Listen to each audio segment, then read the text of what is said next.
A partir de agora na Showtime.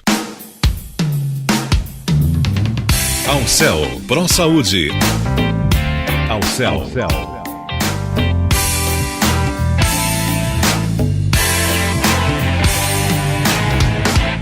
Alcel Pro Saúde.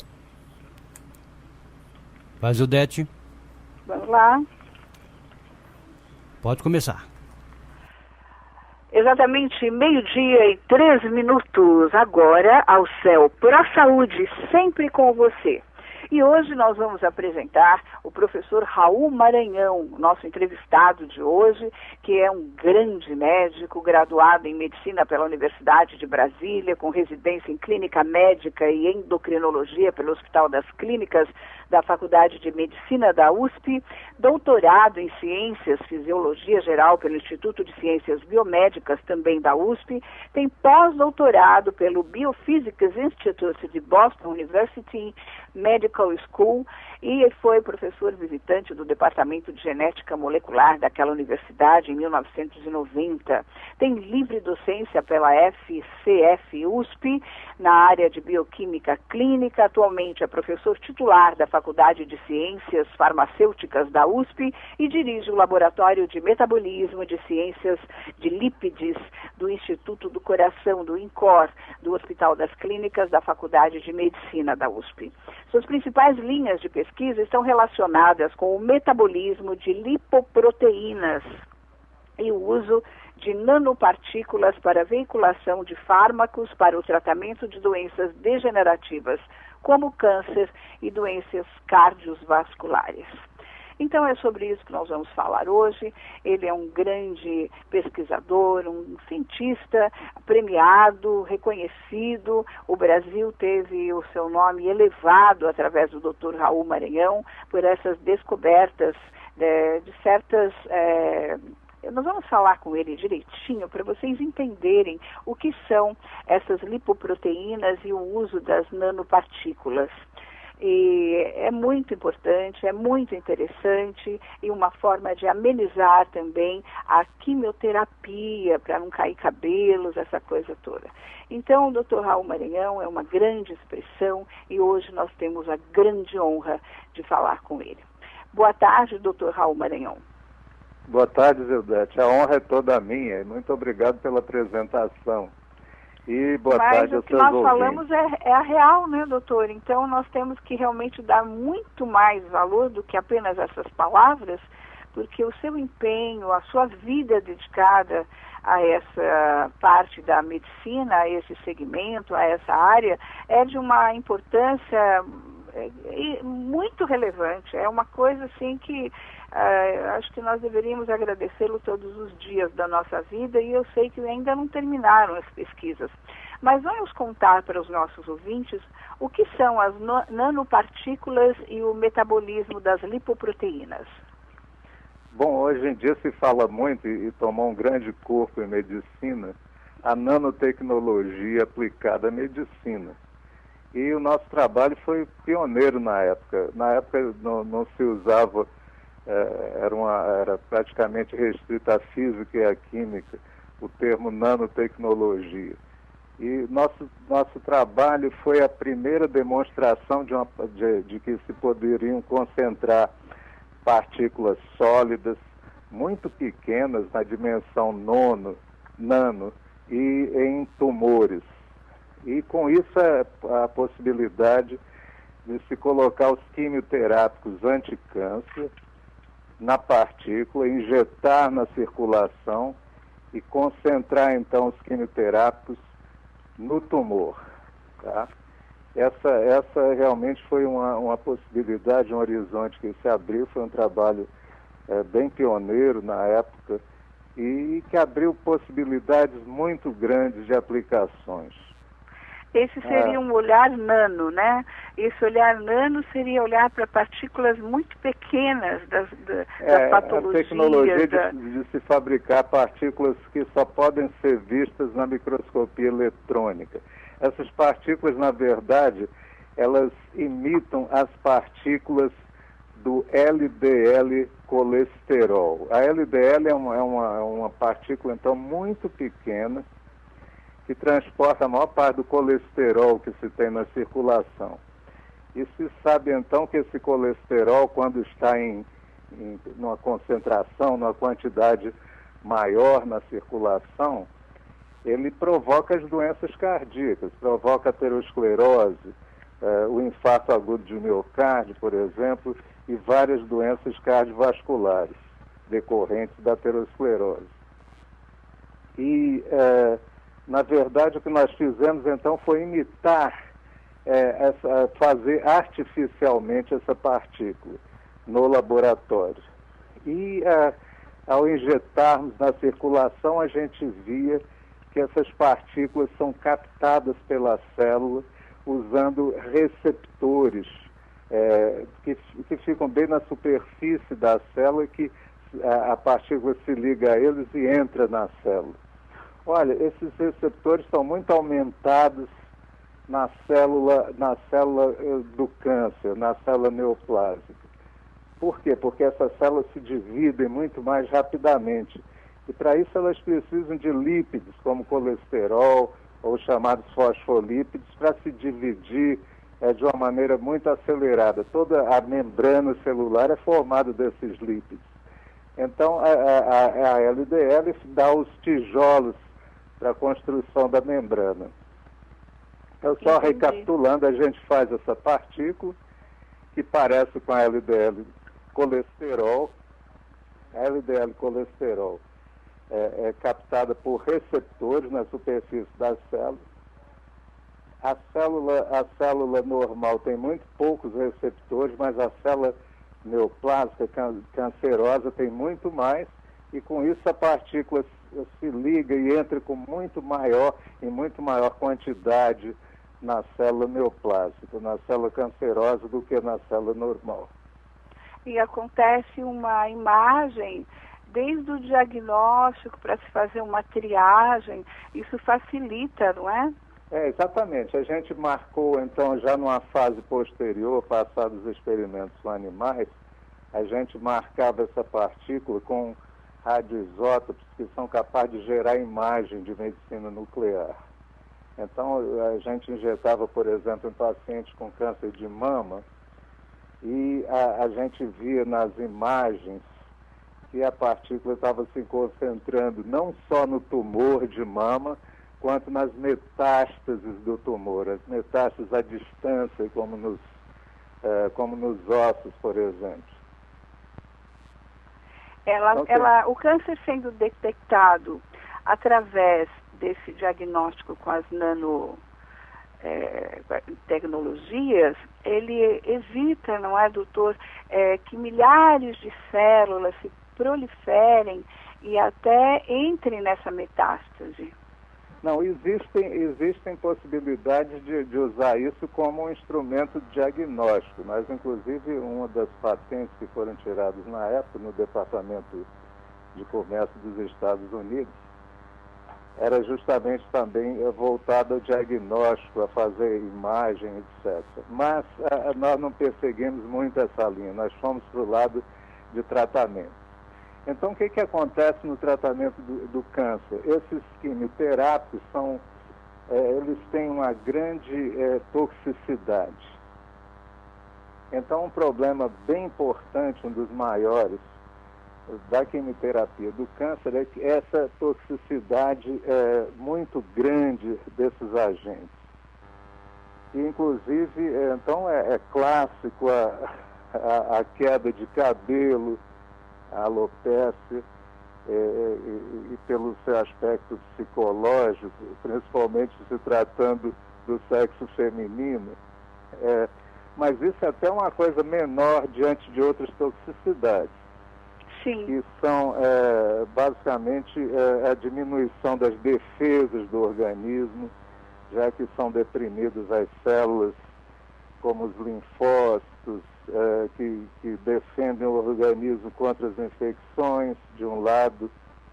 Também podem provocar anemia, podem diminuir as plaquetas e portanto, promover hemorragias. E essas toxicidades têm até um certo caráter imprevisto.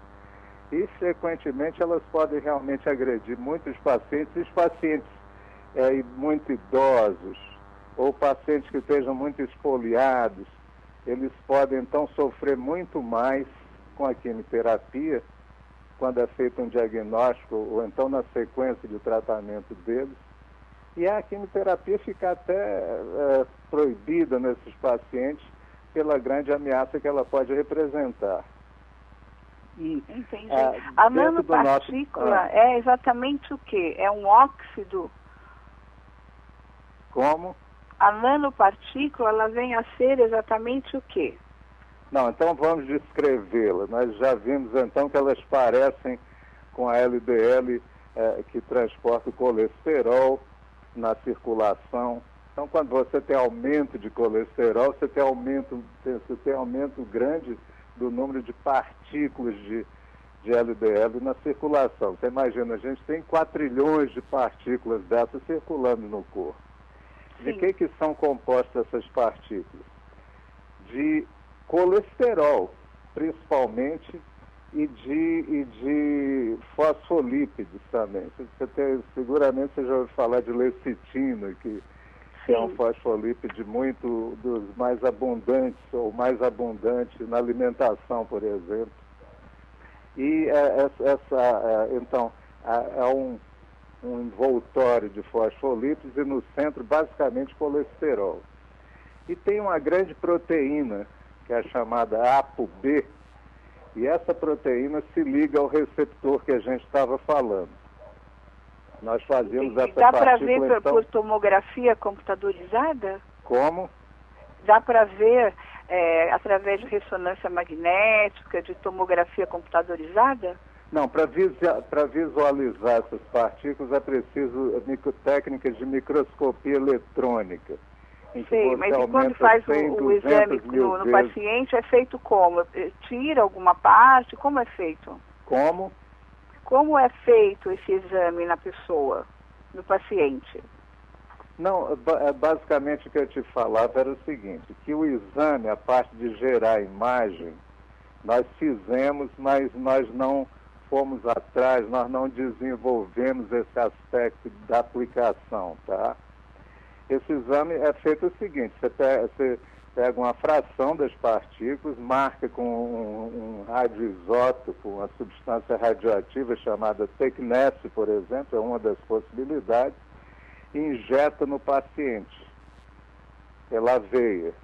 Então, as partículas vão se concentrar lá no câncer, e quando você faz o escaneamento, que é o padrão de medicina nuclear, você vai escaneando o paciente e vai gerando a imagem. Então você vê claramente pela a radioatividade a imagem do tumor, a imagem das suas metástases. Mas isso é um aspecto diagnóstico que, como nós havíamos falado, nós não exploramos muito. Nós procuramos explorar o tratamento. E o problema do tratamento é esse, a toxicidade. E no momento que você concentra a partícula no câncer e você muda totalmente a maneira com que ela é captada pelas células normais, você diminui a toxicidade de um lado e, por outro lado, você pode aumentar a ação terapêutica, porque a droga, o fármaco anticâncer está concentrado lá no tumor. Então, provavelmente, você está destruindo o tumor com mais eficiência. Tá? Então, essa foi a grande aplicação. A grande aplicação que nós estamos atrás no projeto todo o tempo. Entendi. Eu li também que há possibilidade de se colocar ouro nessa pesquisa para que as células cancerosas fiquem mais visíveis. Existe isso? Colocar partículas de ouro? De lá para cá, a nanotecnologia foram desenvolvidas várias técnicas, vários outros sistemas para aplicação com fins de tratamento, de diagnóstico. Isso são outras linhas. Nós pudemos, inclusive, fazer algumas variações, colocar ouro na partícula e tal, mas nós não seguimos ainda Isso é um longo caminho, é um caminho que exige muito trabalho, muita aplicação e toma anos cada desenvolvimento desse. Mas o fundamental, o que nós achamos realmente extraordinário, é que o sistema reduz a toxicidade dos quimioterápicos de uma forma realmente impressionante. Isso já foi publicado em vários trabalhos e a gente documentou, inclusive em animais, uma redução dessa toxicidade de 10 vezes. Nas experimentações animais, a gente mostra que quando se coloca drogas, citando alguns quimioterápicos, etoposídeo, paclitaxel, daunorubicina, esse é o nome de quimioterápicos que são muito usados em quimioterapia. Quando a gente coloca essas drogas na partícula, a toxicidade é reduzida de uma maneira muito drástica, 10 vezes mais, por exemplo, e ao mesmo tempo a ação antitumoral aumenta. A gente vê que a droga, quando é colocada na partícula, ela fica mais eficiente, porque ela está sendo captada bem mais avidamente pela célula neoplásica do que a forma comercial, que ela, vamos dizer assim, ela penetra na célula muito menos. Isso é um aspecto. Agora, o que nos chama a atenção é essa redução de toxicidade, que abre um espectro de aplicação muito grande. Veja, você pode fazer com sistemas como esse, não tem mais muito tempo não tem mais muito limite de tempo, limite de número de sessões para quimioterapia, porque a gente sabe que você pode seguir sem que haja uma toxicidade cumulativa que vai a cada ciclo limitando a duração do tratamento. Isso é um aspecto. Segundo, qualquer paciente, inclusive mais expoliado ou pacientes muito idosos, podem ser submetidos à quimioterapia, porque a toxicidade agora está muito bem controlada. Isso é o que a gente tem demonstrado em vários trabalhos. Que beleza, porque a quimioterapia é um procedimento que deixa a pessoa muito debilitada. Eu conheço várias pessoas que fizeram, que fazem, e que falam, eu vou fazer a quimioterapia, eu fico muito cansada, eu volto muito abatida, a pessoa tem muitas náuseas, né? É uma coisa que agride muito, não é? E a nanotecnologia, ela também pode melhorar o estado físico da pessoa em termos de bem-estar? Seguramente. Veja, se você tem um paciente e você trata com um sistema, com essas drogas colocadas em partícula, a toxicidade é muito, muito reduzida. Nós, a essa altura, já tratamos experimentalmente aqueles pacientes já que tiveram todos os tipos de tratamentos possíveis. Então, estavam sem mais opção terapêutica. Essa sempre foi uma condição sine qua non para que o paciente entrasse nos vários protocolos que realizamos até agora. E o que nós verificamos foi isso, quer dizer, a toxicidade, apesar em muitos pacientes já bastante idosos ou espoliados, a toxicidade foi quase zero. Nós chegamos, inclusive, a fazer quimioterapias de longo prazo, 1 ano e meio de quimioterapia, sem que isso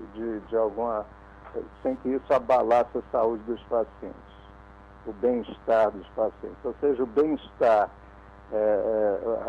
o que se chama então de performance status dos pacientes que fazem essa quimioterapia baseado em nanotecnologia, é muito melhor em comparação com o tratamento convencional. Ou seja, daí os pacientes podem apenas beneficiar-se do tratamento, se realmente o tratamento funcionar, porque isso depende do câncer, depende da droga e de N fatores que estão sendo de N fatores que estão operando naquele momento, mas uma vez que não haja efeito colateral, que não haja toxicidade, então é possível que o paciente usufrua dos benefícios sem que haja toxicidade que, por outro lado, possa prejudicá-lo.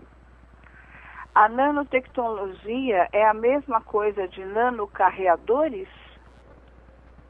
A nanotecnologia é um negócio muito vasto, com várias implicações industriais, com um espectro que vai desde as engenharias, a química, e tem inúmeras aplicações. No que concerne especificamente a medicina e as ciências biológicas, se refere então a todos a mecanismos, a conjuntos que têm um tamanho muito pequeno, até 100 nanômetros. Você está falando em milionésimo de milímetro. Então é uma coisa muito... São realmente partículas muito pequenas. E elas têm essas propriedades. Quer dizer, no nosso caso, a gente fez uma partícula nessa dimensão, que é a partícula da LDL, e com isso aí a gente pode tirar partido dessa interação com receptores que fazem com que ela entre mais na célula cancerosa, na célula neoplásica do que na célula normal, ou seja, montar um jogo bioquímico e tal que diminui a toxicidade, pode até aumentar a eficiência do quimioterápico. A diminuição da toxicidade nós mostramos não só em animal, mas também em pacientes, em estudos que a gente chama de fase 1, ou fase 1, fase 2, que ainda estão até em curso no laboratório. Mas, do lado de ser mais eficiente, nós observamos alguns casos realmente com respostas notáveis, mas nós não tivemos ainda o número tal de pacientes ou o protocolo que mostrasse claramente o aumento da eficiência. O que nós podemos garantir é a diminuição enorme da toxicidade. Isso aí nós comprovamos a nível já do ser humano, do paciente. O que é a permeabilidade aumentada e retenção? Como? Permeabilidade aumentada e retenção. Isso aí é um conceito aqui.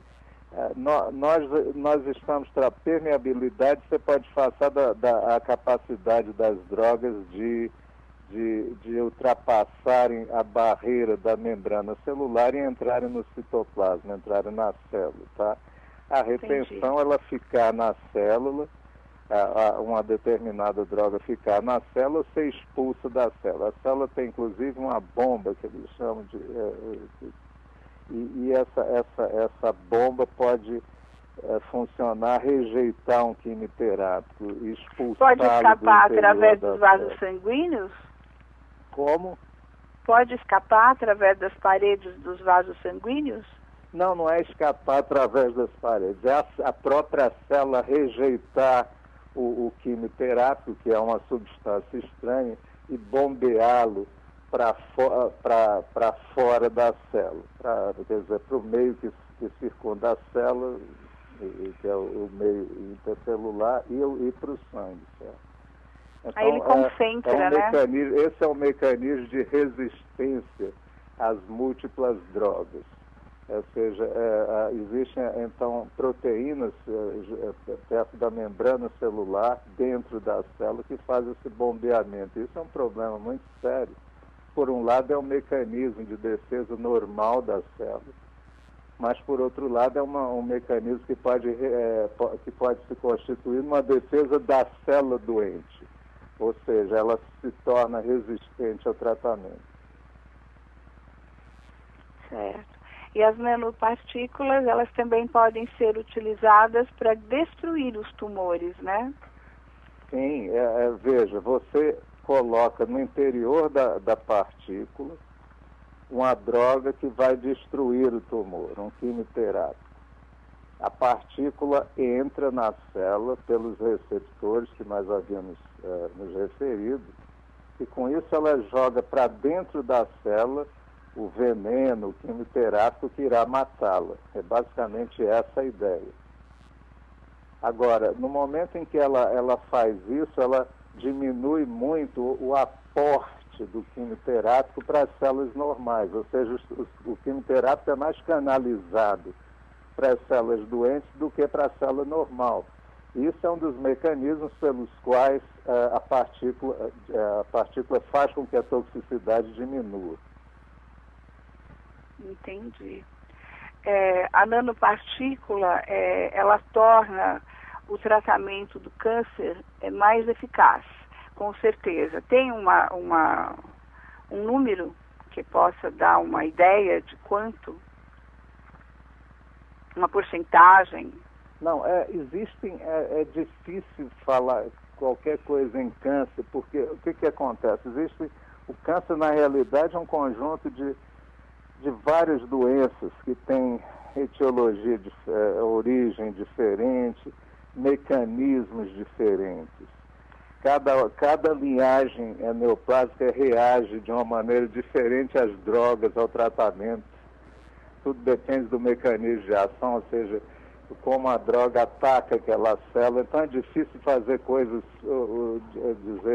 coisas uniformes a respeito de uma entidade que é basicamente heterogênea. Então é difícil calcular isso. Agora, em todas as situações, os vários cânceres, os pacientes com cânceres diferentes que foram incluídos nos protocolos, que vão desde câncer hematológico, como os linfomas de Hodgkin, linfoma não Hodgkin, carcinoma de mama, carcinoma de próstata, de pulmão, foram vários os tipos de cânceres que foram incluídos. E claramente em todas as situações, com drogas, nós usamos até agora de uma maneira mais extensa, 3 drogas foram testadas em pacientes. No caso foi a chamada paclitaxel, carmostina, etoposídeo. Foram drogas que nós usamos bastante extensamente, né? Em testes clínicos. Tá? Uhum.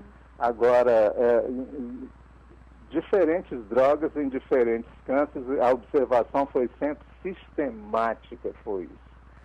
Não houve toxicidade. A toxicidade foi, melhor dizendo, a toxicidade clínica, ou seja, aquilo que o paciente se refere e o que o médico observa no exame. E a toxicidade laboratorial, o que é constatado através de várias dosagens, várias determinações que se fazem bioquímicas, que se fazem no soro, no plasma, realmente foi espetacular do ponto de vista da redução da toxicidade. E quando a nanotecnologia, ela pode ser biocompatível ou biodegradável, o que é isso? Isso aí é uma matéria que se refere a outros sistemas de nanotecnologia. No caso do nosso sistema, nós lidamos com coisas que estão no organismo, que o organismo produz, ou que o organismo tem pela alimentação, que é colesterol, lecitina, triglicéridos, ou seja, gorduras. Tudo isso é o que compõe a partícula. E em outros sistemas de nanotecnologia, você citou o ouro, como pode haver também os sistemas com prata, ou com polímeros, ou várias outras substâncias que têm sido desenvolvidas de um tempo para cá, após as nossas descobertas. Sempre há a questão da toxicidade do próprio sistema. Ou seja, se eles são degradados, se eles saem do organismo, se eles ficam retidos, se eles, ao serem essa retenção na célula, produz algum prejuízo. Isso ficou chamado de nanobiotoxicologia. É quase que uma submatéria que se tornou super importante de como esses materiais podem eventualmente ser tóxicos.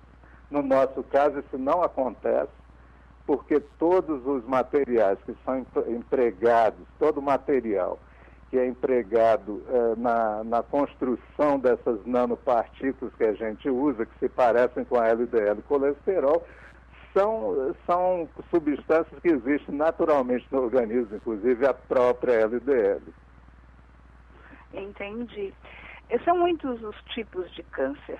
E um dos itens do seu projeto é o uso de quimioterápicos veiculados em nanopartículas lipídicas no tratamento de pacientes com o câncer avançado ou que já tenha dado metástase no pulmão. Dá para explicar um pouquinho sobre isso? Não, o que acontece é o seguinte, os tumores, eles se originam, existem os tumores sólidos e os tumores hematológicos. Essa é a grande divisão da oncologia.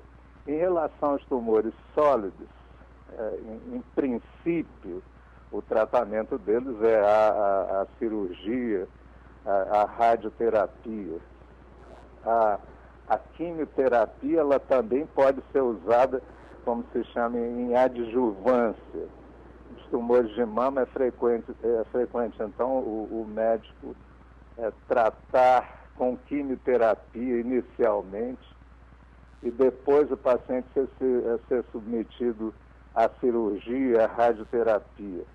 Ou a quimioterapia pode vir numa etapa posterior. Por exemplo, o paciente é operado e depois da cirurgia é feita a quimioterapia, principalmente quando haja a presença de metástases. A metástase e a distância é uma situação que já tem toda uma outra conduta. Eu estou falando assim de uma maneira bem superficial, porque, como você próprio colocou, né? A nossa formação foi em endocrinologia, metabolismo e biofísica. Maravilhoso. Então, essa seria a visão geral do campo. Quer dizer, a quimioterapia é uma das várias maneiras de se proceder ao tratamento do câncer. E em muitas situações ela se torna a única maneira, a única coisa que se dispõe, principalmente quando já há então a metastização, ou seja, o tumor começa a se espalhar longe, já para longe do seu sítio inicial, do tumor inicial.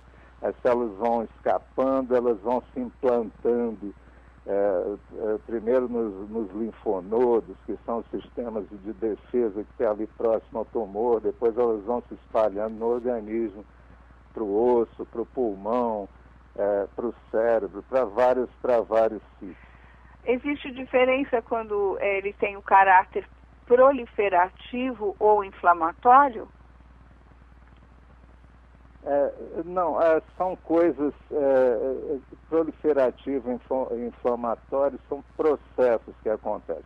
O proliferativo, ele é a própria essência do câncer, ou seja, é a proliferação, as células se dividem normalmente, elas vão sendo substituídas, vão morrendo. Ele vai caminhando, né? Ele vai indo, né? Aí vai formando as metástases, né? Certo, isso dentro da normalidade que eu falava. Mas, de repente, todo esse mecanismo se desarranja e começa a haver uma proliferação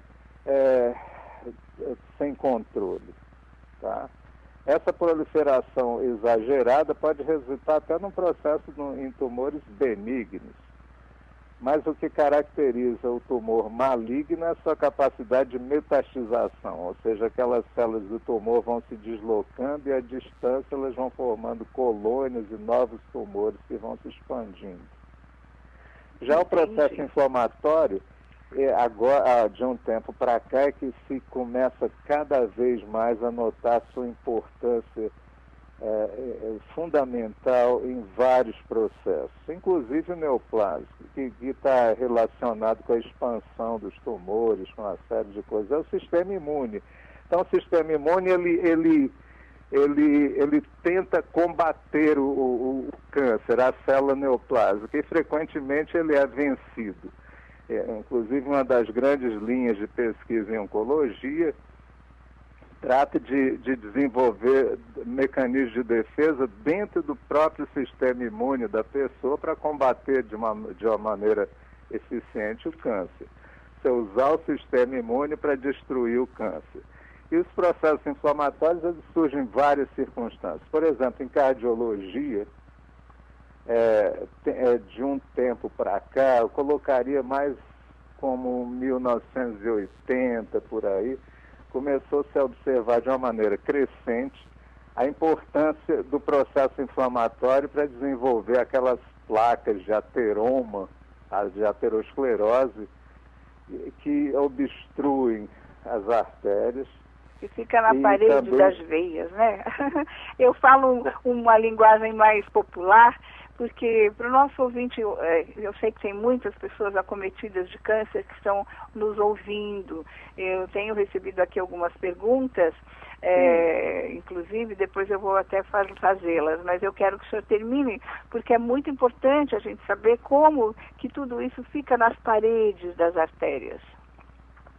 Não, existe, aí nós estamos falando já fora da área de oncologia, estamos falando principalmente da área da cardiologia. De cardiologia e as áreas que afetam o sistema cardiovascular.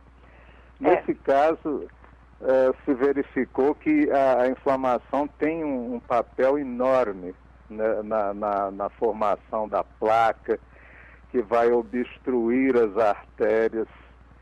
E aí o que acontece com frequência é que essas placas, elas podem se romper e com isso dar ali uma hemorragia localmente, se formarem trombos que vão obstruir, por exemplo, uma coronária no coração ou uma artéria cerebral e provocando então o infarto agudo de miocárdio ou o acidente vascular cerebral, ou como alguns chamam também de acidente vascular encefálico.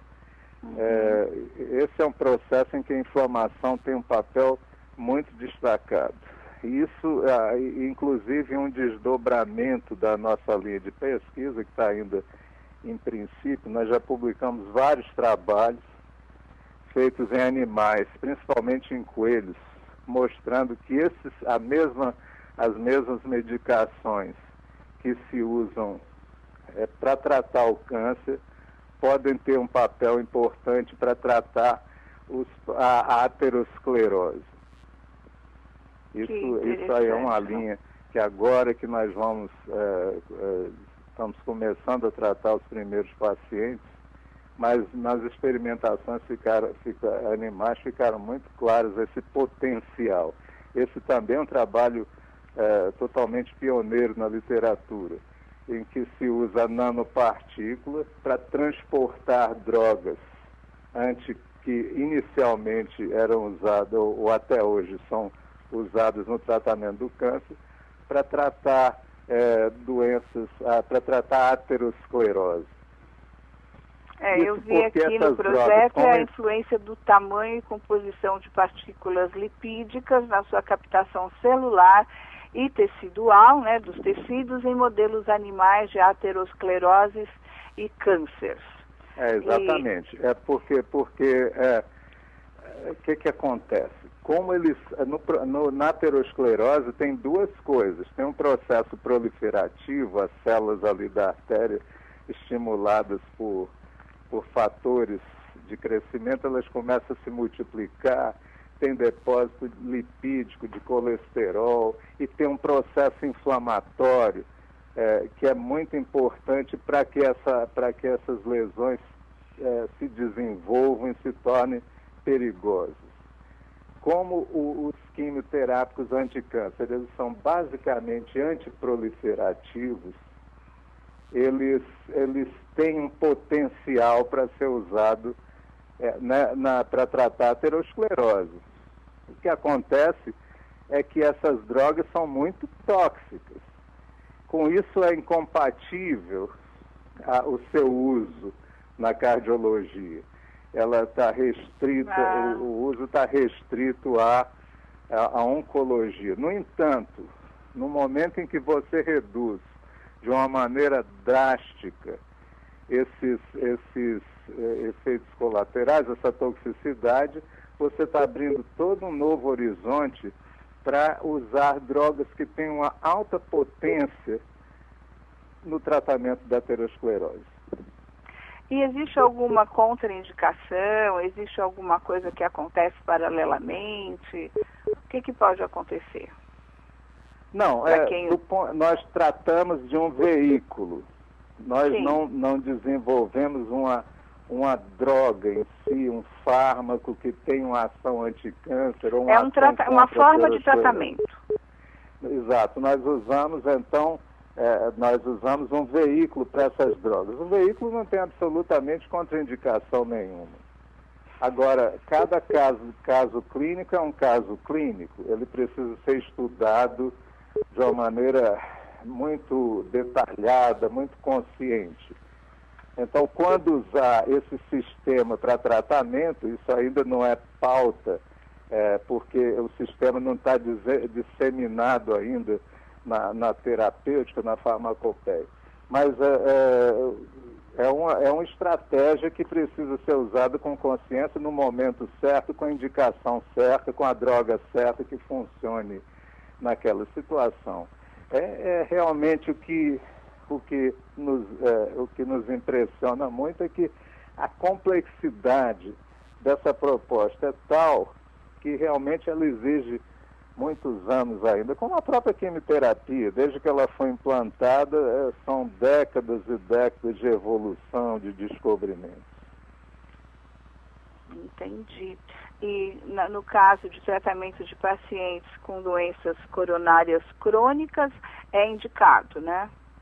Não é uma indicação, eu diria. É indicado uma opção. O caminho da pesquisa, ainda longe do tratamento. Nós estamos começando a fazer os estudos agora.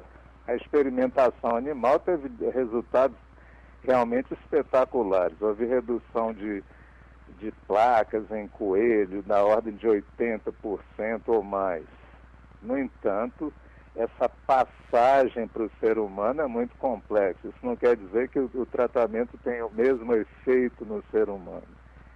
Então, agora que nós estamos começando a fazer os testes iniciais, ainda sem resultados fechados, para a gente ver se realmente alguém que é tratado com essa proposta de tratamento realmente seja beneficiado.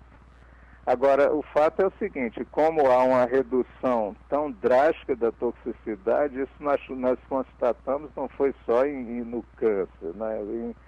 Em animais, isso foi mostrado em animais sem câncer, ou seja, essa redução da toxicidade é dependente de processos que nós nem entendemos, só entendemos superficialmente.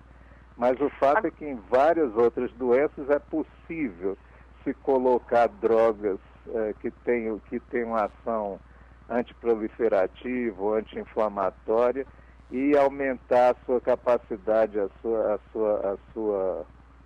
potência da ação terapêutica. Entendi. Eu vejo aqui carcinoma mamário, pacientes com transplante cardíaco, doenças coronárias crônicas, o câncer avançado ou metástico de pulmão e ovário, e o PRO. O que é o PRO? Não entendi. O PRO. PRO? Diz aqui, metástico de pulmão, ovário e PRO. Não, realmente eu não... Aqui diz assim, uso de quimioterápicos veiculados em nanopartículas lipídicas no tratamento de pacientes com carcinoma avançado ou metastático de pulmão, ovário e PRO. Eu queria saber o que é. Não, realmente eu também não sei. Deve ser talvez algum erro de datilografia. Tá bom. Então, então, voltando. Realmente, aí tem alguns aspectos que você levantou, de coisas que já foram publicadas. Exatamente. O que eu Por queria exemplo, saber é assim, nós mostramos, tipo foi um projeto liderado, iniciativa do professor Stoff, do professor Noedir Stoff, do Instituto do Coração, E a equipe dele desenvolveu, então, o transplante de coração em coelho. E mostrou que no coração transplantado, a partícula se concentra 4 vezes mais do que no coração nativo, o coração do próprio coelho. E, veja, quando acontece o transplante, nesse caso nós usamos em 2 grupos. Um grupo de coelhos era só o tratamento convencional do transplante cardíaco, e num outro grupo o tratamento convencional, que é baseado em ciclosporina, foi uma droga realmente que fez uma verdadeira revolução em transplante, porque ela controla em grande parte os efeitos de rejeição, tá? Então, no outro grupo, além da ciclosporina, nós usamos uma droga anticâncer, no caso o paclitaxel. Além, quer dizer, era o tratamento convencional, mais a droga anticâncer nas partículas. E que nós mostramos é que no grupo tratado com as partículas transportando o paclitaxel, os efeitos deletérios da rejeição foram muito melhor controlados. Isso está publicado. Isso no transplante de aorta e renal. Como? No transplante de aorta e renal. Não, isso são coisas que estão ainda em andamento. O transplante renal nem se começou ainda, é apenas troca de ideias. Nós não iniciamos nada nesse sentido. Entendi. O que realmente aí eu tenho umas perguntas inclusive aqui dos nossos ouvintes, eles estão aqui me deixando malucos. A Cristina Gabriela, ela pergunta, eu tenho câncer de mama e gostaria de ser tratada através dessa técnica, de fazer meu tratamento assim. É possível que o meu médico faça? Não. E, veja, é preciso deixar claro de uma maneira bastante categórica o seguinte, que são grupos fechados com uma indicação muito precisa, uma seleção muito rigorosa para participar de protocolos. Entendi. Protocolos que são feitos em determinados centros, sob determinados requisitos. Tudo isso que eu falei é ainda experimental, não há uma passagem, não há um acolhimento Anvisa para disseminação disso comercial. Entendi. São pesquisas, então, né? Isso aí são ainda, é claro. Projetos. Como são protocolos que estão em andamento, mas são projetos de pesquisa e eles, é claro, a própria manufatura disso é muito limitada, porque então tem toda uma série são protocolos realmente muito fechados. Entendi. São projetos que ainda estão em experimentos e ainda não foram... São muito animadores, eles vêm se juntar a uma impressão realmente que esses diversos instrumentos da nanotecnologia vão dar um pulo realmente na terapêutica muito grande daqui para frente. E o nosso trabalho, demora, doutor Raul, foi absolutamente pioneiro nessa direção. Foi um trabalho, a primeira publicação foi feita em 1992 ainda, quando não se falava ainda em nanomedicina, nanobiomedicina, essas coisas. Ou seja, e foi a primeira demonstração antes havia os liposomas, que são uma espécie de bolhas de água que se colocam drogas no seu interior, e no nosso caso foi a primeira partícula sólida feita em laboratório, compacta, que se concentrou, mostrando claramente que ela se direcionava ao câncer, num trabalho ainda de 1992, ou seja, mais de 20 anos a essa altura. Então, veja, apesar disso, o andamento é lento. As condições brasileiras, é claro, restringem muito. Era uma época que a indústria nacional era praticamente residual. Você discutir acordos com o exterior é sempre um processo muito difícil, o projeto também é de uma abrangência complicada, então as coisas poderiam ter ido num ritmo muito mais acelerado. É verdade. É claro, a gente... Mas a gente tem uma prospecção de quando poderia ter alguma coisa já em uso? É difícil, assim, isso depende de uma série de condições. Há uma agência, uma das instituições que o Estado de São Paulo pode se orgulhar e realmente coloca o Estado de São Paulo na ponta e o iguala a nações desenvolvidas é a FAPESP, a Fundação de Amparo à Pesquisa do Estado de São Paulo. Ela tem mecanismos de avaliação de projetos, de investimentos, e uma maneira de operação que é realmente um negócio espetacular. Essa agência tem nos dado um apoio muito grande. Mas, apesar disso, é um apoio limitado dentro da dimensão do projeto, que é enorme. Precisava de indústrias farmacêuticas, seguramente, com a capacidade de aplicação muito maior. Também nós temos tido o apoio do CNPq, do FINEP, o tempo todo. Eu só destaco a FAPESP porque é uma instituição do Estado de São Paulo que foi criada e realmente essa instituição colocou o Estado de São Paulo na frente em termos de pesquisa. Realmente se fala pouco nisso, é preciso elogiar o trabalho de instituições que realmente cumprem a sua finalidade. Então só nos resta desejar sucesso, desejar que mais pessoas se interessem por esse projeto tão maravilhoso e que possa ter mais subsídios, não é? Que é muito importante, porque a gente não faz projeto, não desenvolve projeto desse nível sem ter um subsídio significativo, e desejar que, através da nossa entrevista, nós possamos ter tocado o coração de algumas pessoas nesse sentido, inclusive. Eu acho importante a gente lembrar disso. E, mais uma vez, lembrar aqui que o Dr. Raul Cavalcante Maranhão é uma grande expressão da nossa medicina, um cientista maravilhoso, um homem que se dedica a essas pesquisas de uma forma coração mesmo. E queria até perguntar como que foi essa sua ida para o INCOR? A minha ida para o Instituto do Coração, ela convergiu pelo fato de eu ser basicamente um pesquisador na área de lípidos.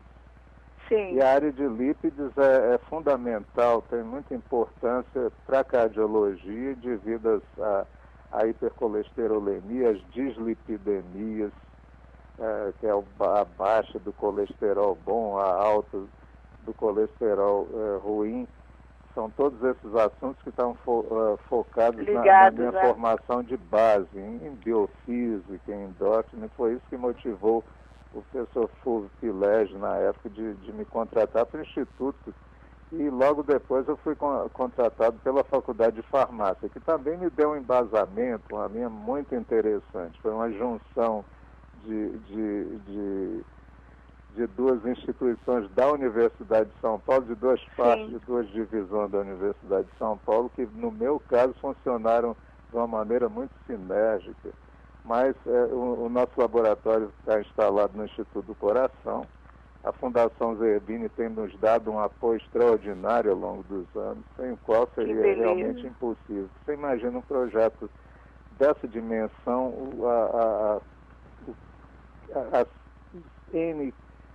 as N coisas que são necessárias para ver o encaminhamento, para ver um progresso. São 1000 detalhes. E esse apoio institucional e o apoio da equipe, de vários colaboradores, sem os quais seria impossível desenvolver por conta própria as várias experiências, os vários modelos que foram sendo montados ao longo do tempo. Eu espero E eu agradeço especialmente a vocês, Gildete, porque bem no início do projeto você chamou a atenção, você inclusive nos concedeu um prêmio na época. E realmente a atuação do jornalismo, dos jornalistas que tenham visão de como as coisas vão se abrindo, a visão do futuro, eu diria, é fundamental. Eu vejo aqui que de 1994 até hoje, praticamente foi um prêmio por ano no seu extenso currículo. E o meu foi só um prêmio pequeno, mas que eu quis realmente chamar a atenção da imprensa e da sociedade para a grande importância do seu trabalho, que é um trabalho realmente magnífico. Um trabalho que merece o nosso olhar atento, o nosso olhar que possa exaltar, enaltecer esse trabalho tão lindo. E parabéns, porque eu quis fazer um trocadilho, que o senhor foi para o INCOR porque o senhor tem um grande coração, mas é verdade. O seu carinho com a humanidade a gente vê através da dedicação da sua vida inteira, através do seu trabalho em prol de todo esse trabalho lindo de medicina, de cardiologia, de câncer, essa coisa toda que é tão lindo e que a gente tem mais que aplaudir de pé. Eu agradeço muito a sua presença aqui, quero deixar a Rádio Showtime à sua disposição, quando precisar, está às suas ordens, ao que precisar, estamos aqui para ter a sua grande palavra aqui, que é sempre muito bem-vinda, tá bom? Eu agradeço muito, mando a minha mensagem de esperança aos seus ouvintes, principalmente aqueles que tenham doenças ainda difíceis de tratar, a nossa palavra de esperança, que existem, então, muitas pessoas no Brasil, no mundo todo, procurando com toda dedicação aperfeiçoar os tratamentos, os métodos de diagnóstico. Então, nós somos apenas uma pequena parte desse mundo que se empenha ano após ano no desenvolvimento da ciência médica. E eu, então, dou o meu boa tarde a você, desejando um excelente ano e muito êxito a Showtime. E muito obrigada por esse tempo dedicado a nós e que as suas pesquisas tenham cada vez mais êxito. Que Deus abençoe grandemente a sua vida. Muito obrigada, um grande abraço. Um grande abraço. Trazendo assuntos de interesse da nossa população, do nosso público, e nós estamos aqui todos os sábados ao meio-dia, inteiramente para trazer novidades da área médica para vocês, para trazer esclarecimentos com muito carinho, com muito amor. Eu sou Gildete Montiel, me despeço desejando um grande fim de semana e uma semana abençoada a todos. Até a próxima. Em momentos difíceis da vida, a solidariedade e o comprometimento dos associados adimplentes da Alcel permitem que todos os demais também cuidem melhor da saúde. E ainda amparam as famílias que se encontram em situação de luto. A Alcel quer aperfeiçoar o seu trabalho e o faz cuidando de todos, indistintamente, para poder oferecer o mais amplo sistema de coberturas a custos cada vez mais reduzidos. Novas parcerias de qualidade estão sendo acrescidas àquelas que já mantêm com laboratórios, centros de imagem diagnóstica e com médicos nas suas diversas especializações. Quer ampliar a oferta de serviços com mais profissionais de renome, nutrólogos, terapeutas, psicólogos, controle da obesidade, diabetes, além de polos de reabilitação. Mas para isso é necessário que cada associado ao Alcel resolva suas pendências cadastrais e financeiras. Assim fazendo, estarão não só cumprindo sua obrigação, mas contribuindo para a ampliação dos serviços de atenção à saúde que você e a sua família recebem. A constante realização de riscos, feita através de maior número de campanhas preventivas que já existem há mais de 10 anos, permitirá a todos gozarem de uma saúde melhor a um preço que cabe no bolso de cada um. A Alcel está fazendo a sua parte, ao negociar e manter para você e sua família parcerias de qualidade, bastante interessantes também do ponto de vista financeiro. E você, vai fazer a sua? Ligue 12 3925 8500. www.alcel.com.br. Você ouviu na Showtime Alcel Pro Saúde. Alcel.